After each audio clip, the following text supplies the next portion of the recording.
Bonjour à tous, bienvenue dans cette nouvelle vidéo. Tout d'abord, je voulais remercier Honda France pour m'avoir confié ce HR-V hybride 2022.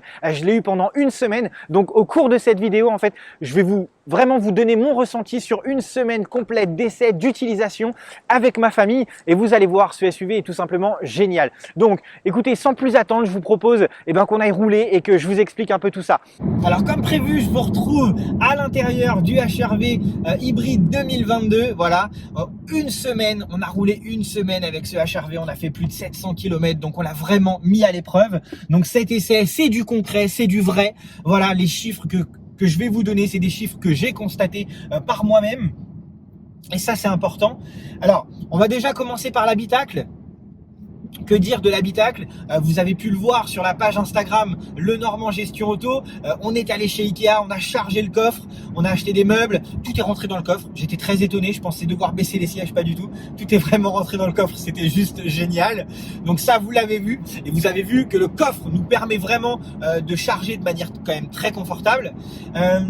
On a également testé le dessous des sièges magiques, puisque comme on a une grande capacité de chargement à l'intérieur de l'habitacle, lorsqu'on lève les assises de siège et qu'on utilise les sièges magiques, ça nous a permis quoi? Ça nous a permis de mettre les affaires des enfants. Lorsque je suis allé récupérer mes enfants chez les grands-parents, ils avaient leur sac de voyage avec eux, et donc les sacs à dos et autres, les sacs, on a pu les glisser sous les assises de siège, donc ils ne les avaient pas au niveau des jambes, et ça nous a permis quoi? Ça nous a permis de libérer totalement l'espace dans le coffre, et donc j'ai pu m'arrêter faire des courses et remplir mon coffre, voilà, sans aucun problème. Donc encore une fois, ça montre la modularité et l'habitabilité de ce HR-V hybride, de l'espace qu'il nous offre.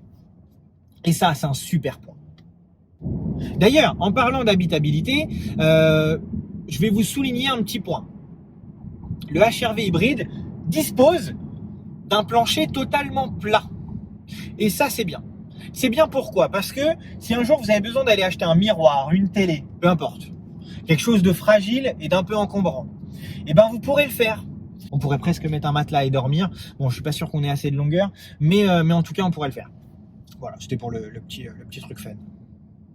Donc on va passer aux places avant. Pour les places avant, je dois vous dire que j'ai été très surpris parce que on a quand même une sensation d'espace autour de nous et en même temps, on a tout qui est à portée. On a tout qui est à portée, pourquoi? Puisque les USB des médias sont juste ici. Vous voyez, j'ai quasiment pas besoin de bouger. Je tends à peine le bras et j'atteins directement les prises USB. Pareil pour les commandes de chauffage qui sont juste ici en fait à ma portée. Je tends même pas le bras. Voilà, c'est juste ici. C'est très simple, très fonctionnel. Pareil pour l'écran central. L'écran, on est là, on n'a pas besoin de tendre le bras. Il est très simple, très fonctionnel, très pratique. On a bien évidemment Apple CarPlay, Android Auto, on a la navigation standard et classique de la voiture qui nous est proposée aussi, le Bluetooth totalement classique aussi. Bref, tout ça, je vous l'avais déjà montré dans la présentation, donc on va pas en reparler. Autre petit point que j'avais souligné pendant la présentation et que du coup j'ai pu tester là pendant ma semaine, c'est, je sais pas si vous vous rappelez, mais on avait en fait au niveau du tableau de bord des petits aérateurs qui étaient sur les côtés pour diriger le flux d'air comme ça sur le côté de manière à ce qu'on n'ait pas forcément tout le temps un flux d'air en façade. Et je dois vous dire que ça fait la différence.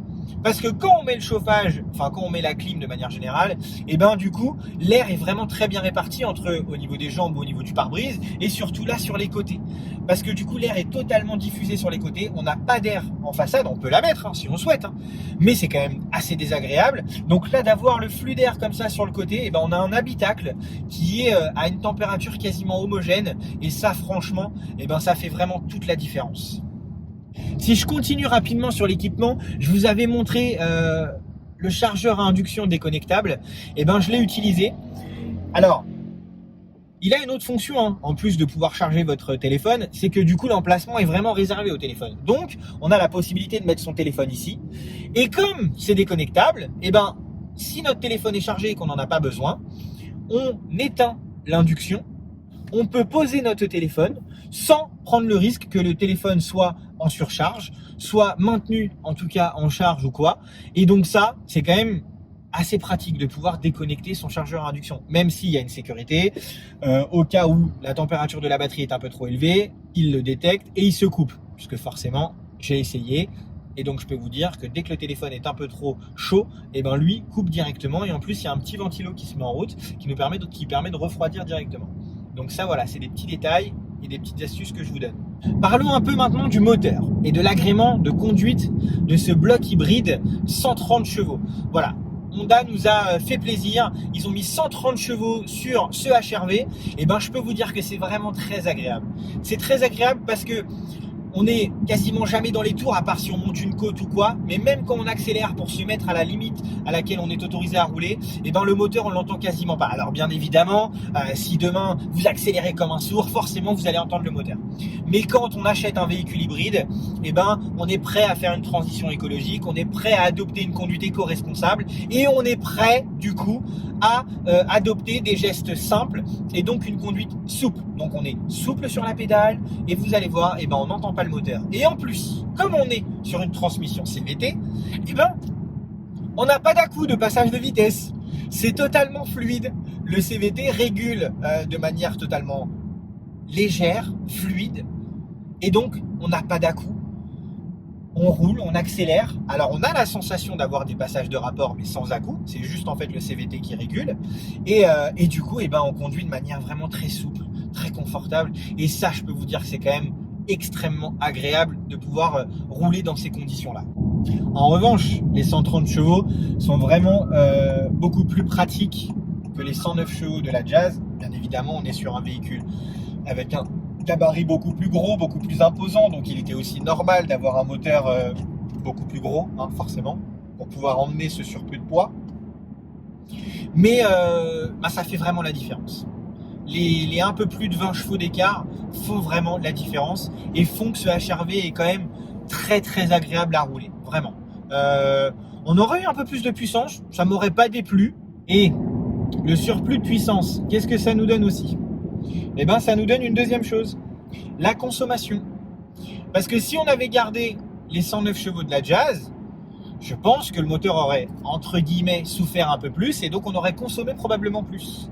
Et là, du coup, avec les 130 chevaux, on a une consommation qui est totalement raisonnable pour ce type de véhicule et ce type de gabarit, puisqu'on est autour des 5 litres. Et ça, ce sont des chiffres réels. Je les ai constatés sur ma semaine d'essai et sur les plus de 700 km que j'ai pu faire entre de la ville, de la campagne, de la grande route. J'ai fait un peu tous les trajets et je peux vous dire que si on fait de la grande route, on consomme même encore moins, puisque lorsque j'ai récupéré le véhicule chez Honda France, j'étais descendu à 4,6 litres à peu près sur que de l'autoroute. Donc pour vous dire, on est capable de descendre bien en dessous. Mais sur mes trajets du quotidien entre de la départementale et de la petite route de campagne et un peu d'agglomération, je suis monté à 5 litres, 5 litres 2. Voilà. Mais on est quand même sur une consommation qui est vraiment très très raisonnable pour un véhicule de ce gabarit-là. Donc franchement, n'hésitez plus, faites-vous plaisir. Alors je viens de vous parler du bloc hybride, je voudrais juste revenir sur une petite chose, c'est que le HR-V a une petite particularité. Ils ont été très forts, ils ont ajouté des modes de conduite, donc on a un mode éco, un mode normal et un mode sport. Donc le mode sport, on a un moteur électrique beaucoup plus libéré forcément, donc dès qu'on accélère, on a la puissance qui est encore plus présente tout de suite, et dès qu'on relâche la pédale d'accélérateur, on a forcément un peu moins de frein moteur pour pouvoir répondre tout de suite si on a besoin. Voilà. En mode normal, c'est normal, je peux pas vous dire mieux. Et en mode éco, là où on a la différence, c'est que quand on accélère, forcément, le moteur va être un peu plus long à se lancer, à se mettre en route, de manière forcément moins consommée de carburant et d'énergie électrique. Et du coup, c'est pareil, lorsqu'on relâche la pédale d'accélérateur, on a également forcément une récupération d'énergie qui est plus importante pour nous permettre de recharger plus vite la batterie du bloc hybride et pour du coup avoir un frein moteur qui soit plus important. Donc ça, c'est quand même une bonne chose. Mais j'avais attiré votre attention lors de la présentation sur la présence de petites palettes sur ce HR-V. Et donc, les palettes nous offrent quoi ? Les palettes nous donne la possibilité de gérer ce frein moteur électrique, puisqu'on a 3 modes de freinage, si je puis dire. Puisqu'en fait, quand vous ralentissez avec votre véhicule, vous lâchez la pédale de frein, et ben vous appuyez une première fois, vous allez avoir le frein moteur électrique qui va être un peu plus puissant. Vous appuyez une deuxième fois, puis une troisième fois, de manière à augmenter en fait cet effet de frein moteur. Et là, vous allez vous apercevoir que vous récupérez beaucoup plus d'énergie sur le bloc hybride. Donc ça peut être pratique si vous avez une conduite très souple et que vous anticipez votre conduite, vous savez que ça freine devant, et ben vous pouvez vous-même jauger avec le moins de la palette pour avoir besoin de freiner plus ou moins fort. Et surtout, si vous avez besoin de relâcher, et ben pas de problème, vous appuyez sur le plus de la palette et vous avez la possibilité de remettre entre guillemets une zone de contrôle. Le moteur en roue libre. Et donc du coup de repartir comme ça. Et donc si vous anticipez et si vous adoptez une bonne conduite et des gestes simples, et ben vous verrez que vous utiliserez également beaucoup moins vos plaquettes de frein en jouant simplement avec les palettes. Alors on a également le B, je vous avais montré aussi pendant la présentation, qui est disponible aussi, hein, comme sur la Jazz.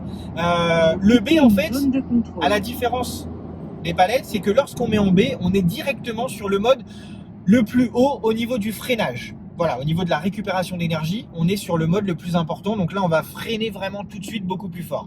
Alors qu'avec les palettes, eh ben, on peut doser et jauger. Et ça, c'est quand même super. Moi, en tout cas, je vous dis, j'adore. J'ai vraiment pas envie de le rendre, le HR-V. C'est vraiment dommage.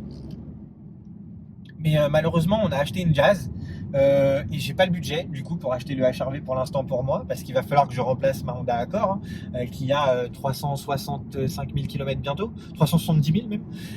Mais j'ai pas encore le budget, donc peut-être à un moment donné j'aurai le budget et je m'achèterai ce HR-V parce que j'adore. Bon, maintenant qu'on a évoqué un peu le moteur, l'habitabilité avec l'ergonomie, avec du coup les capacités de chargement, etc. Qu'est-ce qu'on peut évoquer? Le comportement routier. Que pouvons-nous dire sur ce comportement routier? Eh bien, c'est très simple. Honda reste fidèle à Honda. Là-dessus, il n'y a pas de souci. Donc le HR-V, pour moi en tout cas, on est sur des suspensions qui sont un peu fermes, un châssis un peu rigide, ce qui nous offre pas mal de points positifs, puisqu'on a forcément une meilleure tenue de route. Ça, c'est un premier point. Du coup, on a une sécurité qui est accrue. Ça, c'est un deuxième point.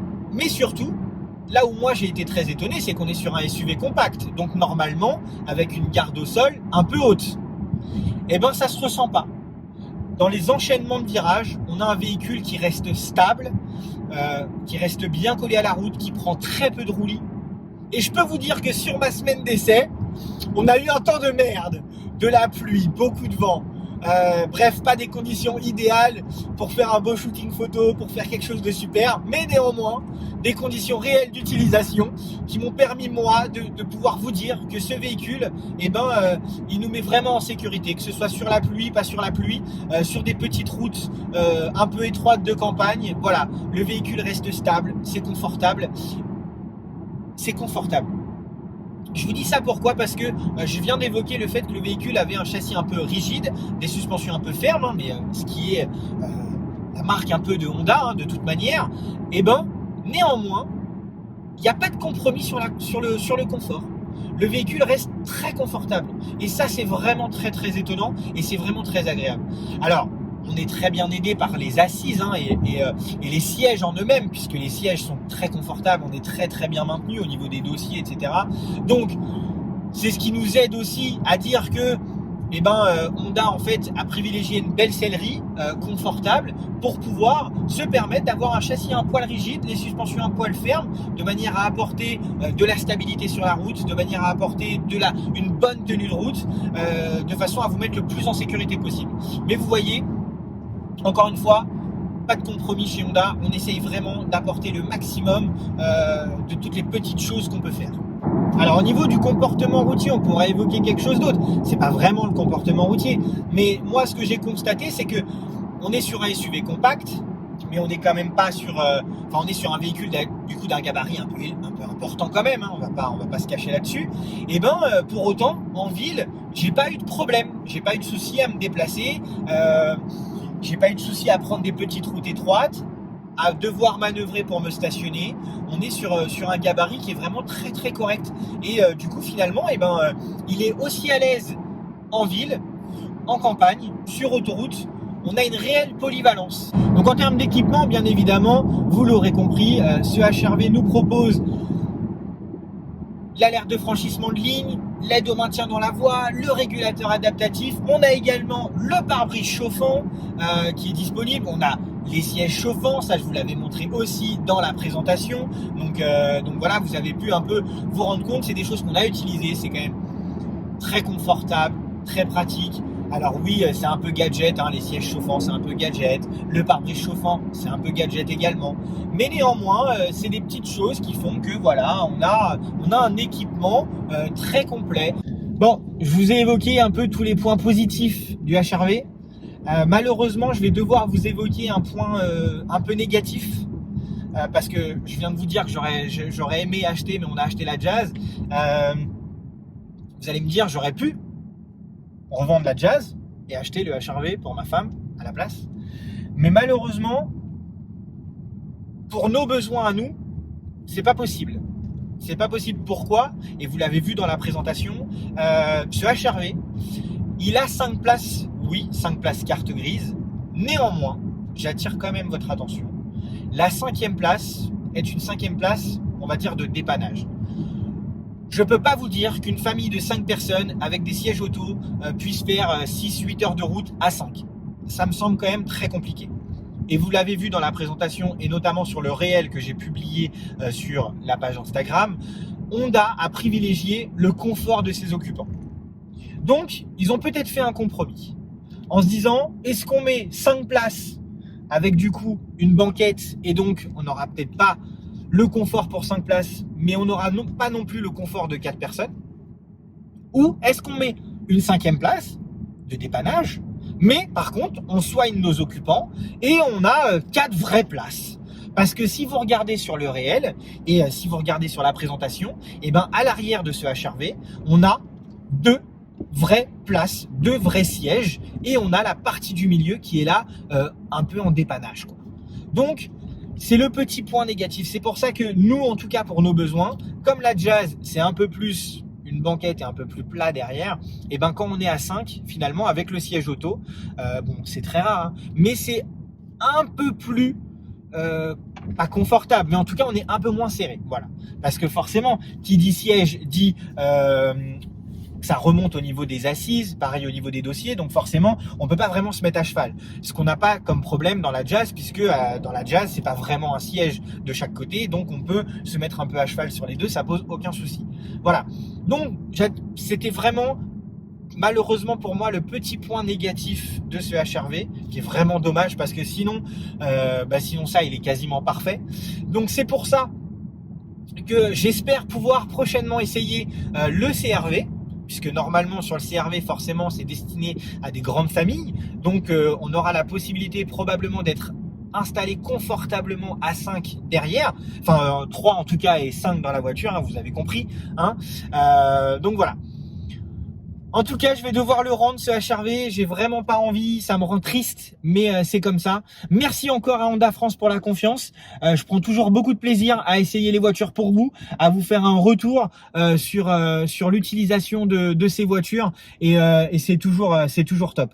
Donc voilà. Bon, bah écoutez les amis, en tout cas, n'hésitez pas, abonnez-vous, activez la cloche, ça fait toujours plaisir. Si vous voulez encore plus de contenu, plus vous allez vous abonner, plus vous allez partager la chaîne, plus je pourrai vous proposer du contenu. Voilà, c'est forcément exponentiel. Donc merci à tous, prenez soin de vous et à très vite les amis. Ciao, ciao.